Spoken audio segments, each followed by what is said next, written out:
जैसे जैसे चीनी कंपनियों का पैकअप हो रहा है, उससे साफ है कि चीन इसे झेलने के लिए तैयार नहीं है।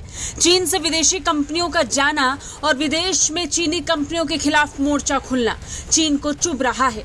तभी तो चीन अब घटिया हरकत पर उतर आया है। दरअसल भारत ने चीन की दिग्गज इलेक्ट्रिक कार निर्माता कंपनी BYD के $1 अरब के निवेश के प्रस्ताव को खारिज कर दिया है और बस इसी बात से चीन ने अपना माथा फोड़ लिया है। भारत के इस कदम से चीन की कम्युनिस्ट पार्टी बौखला गई है। चीन ने पहले अपने विशेष दूत वांग यी के जरिए भारत को संदेश भेजा और फिर जब बात नहीं बनी तो चीन ने अपने मुखपत्र ग्लोबल टाइम्स के जरिए रोना पीटना शुरू कर दिया।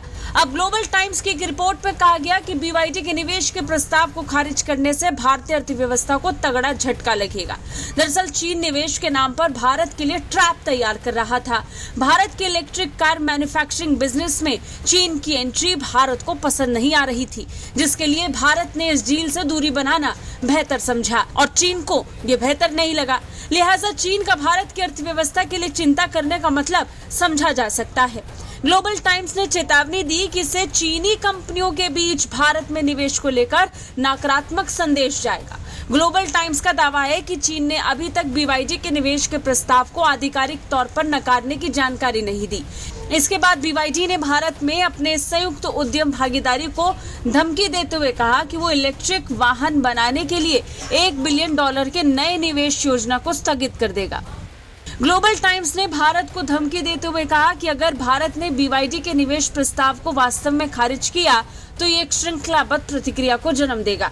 इसके साथ ही ये फैसला भारत में निवेश करने वाली चीनी कंपनियों के विश्वास को भी तोड़ देगा। इससे भारत में ऑटोमोबाइल उद्योग और अर्थव्यवस्था को भारी नुकसान पहुंचेगा।